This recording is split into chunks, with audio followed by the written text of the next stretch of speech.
اور جہاں تک اس کے جو ہے وہ فضائل و فوائد کا تعلق ہے تو اس کا ایک بہترین فائدہ آنکھوں کے حوالے سے،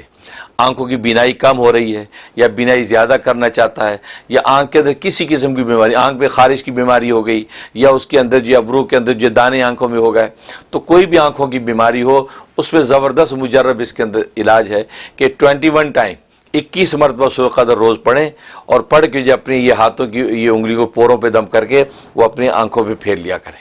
اور تھوڑا سا پانی بھی پی لیں اور آنکھوں پہ چھڑک لیں، بس یہ کریں، اس کی پابندی کر لیں اور یہ 90 دن کی سے شروع کر لیں تو آنکھ کی کسی قسم کی بیماری نہیں رہے گی، اور آنکھوں کی بینائی جو کم ہوگی اللہ تبارک و تعالیٰ اس بینائی کو بڑھا دیتے ہیں۔ سبحان اللہ، یہ اس میں زبردست فائدہ۔ اور دوسرا فائدہ یہ کہ جسم پہ خارش ہو جاتی ہے،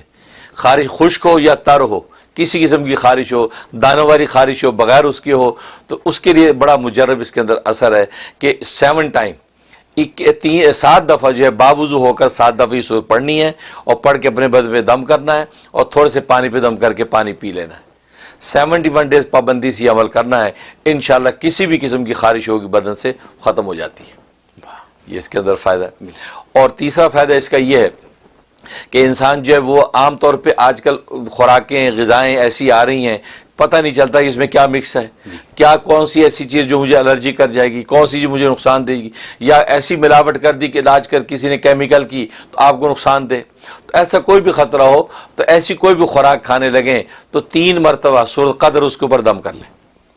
وہ خوراک کا کسی بھی قسم کا اس کے ایلیمنٹ ہوگا جو آپ کی صحت کو نقصان دے سکتا ہو، اس کا وہ اثر ختم ہو جائے گا، اور آپ کے لیے الٹا وہ صحت بن جائے گا۔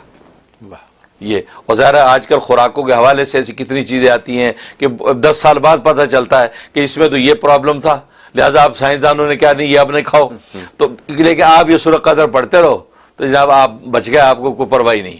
یہ اس میں زبردست اثر موجود۔ اور ایک یہ ہے کہ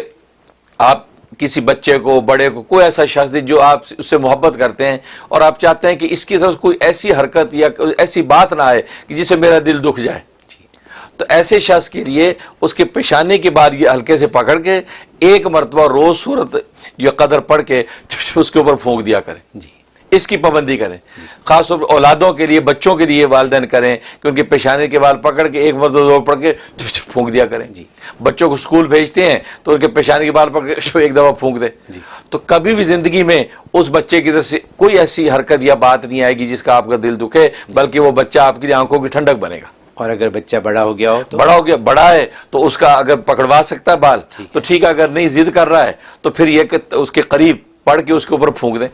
یا سویا ہوا ہے اس کے اوپر پھونک دیں۔ آپ کے پاس ہو ہی نہ بچہ، پھر تصور میں پھونکیں، پھر تصور میں جو اس کے ڈوم میں ہے، کالج میں ہے تو تصور میں پڑھ کے اس کے اوپر پھونک دیں، یا اس کا کوئی امیجنیشن کر کے اس کی تصویر وغیرہ کے اوپر پھونک دیں۔ تو یہ جو ہے یہ اس انشاءاللہ وہ بچہ کبھی بھی آپ کو جو ہے دل نہیں دکھائے گا۔ تو کیا یہ میاں بیوی بھی ایک دوسرے کے لیے کر سکتے ہیں؟ بالکل کر سکتے ہیں، میاں بیوی کے لیے، بیوی میاں کے لیے کر سکتے ہیں، تاکہ دونوں میں آپس میں الفت محبت رہے، کسی کی بات سے کسی دوسرے کا دل نہ کٹے۔ یہ اس میں زبردست تاثیر ہے۔ اور ایک یہ کہ آپ یہ چاہتے ہیں آپ کی دوستوں میں، خاندان میں، سوسائٹی میں ایک عزت ہو، عزت مرتبہ چاہتے ہیں، لوگ اگنور کرتے ہیں، آپ پریشان ہوتے ہیں، یا عزت ہے لیکن آپ چاہتے ہیں یہ قائم رہے اور بڑھتی رہے، تو روزانہ 3 مرتبہ سورۃ قدر پڑھ لیا کریں، اور پڑھ کے اپنے اوپر دم کر کے اللہ سے عزت عافیت کو دعا کر دیا کریں، انشاءاللہ ہمیشہ آپ کو عزت اور وقار قائم رہے گا، بلکہ مزید اضافہ ہوتا رہے گا۔ سبحان اللہ۔ یہ اس میں تاثیر۔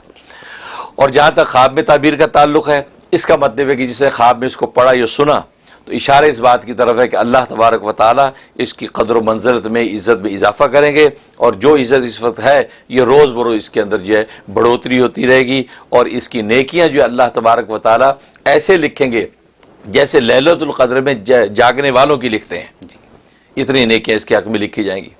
اور ایک مطلب یہ ہے کہ جس نے اس کو دیکھا، اس کا مطلب ہے کہ اللہ تبارک و تعالیٰ اس کو جو ہے وہ دنیا کے اندر ایک ایسی کوئی خوشی دیں گے، اور ایسی اس کی کسی کام کا صلہ دیں گے جس کی اس کو توقع نہیں ہوگی۔ کوئی کام کیا، کوئی کارنامہ کیا، لیکن اس کے ریٹرن میں جو اس کو ایسا انعام ملے گا اور ایسی اس کو خوشخبری ملے گی جس کی اس کو توقع نہیں ہوگی، یہ مطلب۔ اور ایک مطلب یہ ہے کہ قرآن کریم کے ساتھ اس کو خاص شغف اور تعلق پیدا ہوگا، قرآن کی تلاوت پڑھے گا یا تلاوت سنے گا، دونوں صورتوں میں اس کا دل جو ہے وہ اللہ تبارک و تعالیٰ کے قرب کی طرف ترقی کرے گا۔ تو یہ خواب میں تعبیر ہے. اس طریقے سے یہ صورت اپنے حقائق و معارف کے ساتھ آپ کے لیے نافع ہو جاتی ہے. بہت قیمتی بات ہے. ویسے سورہ قدر کا تو نام ہی لینے سے دل خوش ہو جاتا ہے کیونکہ یہ طاق راتیں 21 23 25 27 29 اس کی بہت اہمیت ہے. اور آپ نے بھی جیسے ہمیں بتایا کہ یہ نوافل پڑھیں. رمضان آنے والا ہے, رمضان تو جاتا ہے تو بس آنے کی تیاری ہو جاتی ہے, تو رمضان آنے والا ہے, لوگ اس کو استعمال کر سکتے ہیں.